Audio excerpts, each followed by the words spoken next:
ఎరా వచ్చావా? ఇవాళ కూడా రాకపోతే కనపట్లేదు అని పేపర్లో ఇస్తున్నా.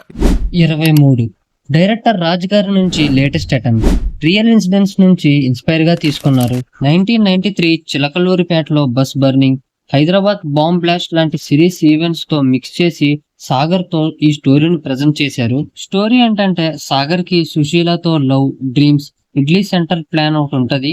కానీ సడన్ గా రాంగ్ రూట్ లో వెళ్ళిపోతాడు. బస్ కి ఫైర్ పెట్టే సీన్ లో 23 మంది ఇంజూరీ అవుతారు. ఆ తర్వాత జైల్, ఇంకా అన్ని సీరియస్ డ్రామాతో నడుస్తూ ఉంటది. తర్వాత court room scenes, caste issues, justice system గురించి హెవీ డిస్కషన్స్ ఉంటాయి. స్టోరీలో ఇంటెన్షన్ ఉంది, సోషల్ మెసేజ్ ఉంది, కానీ స్క్రీన్ ప్లే కొంచెం స్లోగా ఉంది. ఎలాగంటే స్టోరీ స్టార్ట్ అవుతాం రేస్ కార్ లా స్పీడ్ గా వెళ్ళింది, కానీ తర్వాత ట్రాటర్ లా స్లో అయిపోయింది. కోర్ట్ రూమ్ సీన్స్ కూడా ఎక్స్పెక్ట్ చేసినంత గ్రిప్పింగ్ గా లేవు. చిరంజీవి గారి అభిలాష రేంజ్ లో ఇంపాక్ట్ మిస్ అయింది.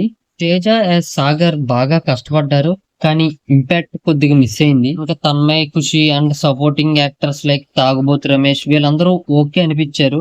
డైరెక్టర్ రాజు గారు మల్లేశం లాంటి హిట్స్ ఇచ్చారు, సో ఎక్స్పెక్టేషన్స్ కూడా హైగా పెట్టుకున్నా. బట్ మూవీ మాత్రం కొద్దిగా డౌన్ అయ్యింది. 3 రియల్ ఇన్సిడెంట్స్ ని మిక్స్ చేసి కొట్టేశారు. మ్యూజిక్ డీసెంట్ గా ఉంది, కానీ బీజం కొంచెం ఫ్లాట్ అయి అనిపించింది. బీజం చూస్తే ఇక్కడ సస్పెన్స్ ఉండాలి కదండి అన్నట్టు అనిపించింది. సినిమాటోగ్రఫీ కూడా ఓకే, కానీ విజువల్స్ లో కొంచెం మ్యాజిక్ ఉంటే బాగుండి అనిపించింది.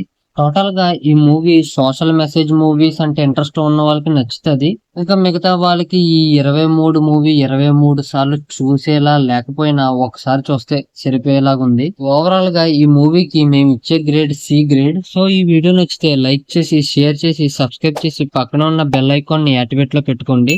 అలాగే మా ఇన్స్టాగ్రామ్ పేజ్ లింక్ డిస్క్రిప్షన్ లో ఉంటది, ఒకసారి చూసి కంటెంట్ నచ్చితే వెళ్ళి అక్కడ కూడా ఫాలో కొట్టి మమ్మల్ని సపోర్ట్ చేయండి. నెక్స్ట్ ఇంకో వీడియోతో మళ్ళీ కలుద్దాం. Until then signing off, review chit chat.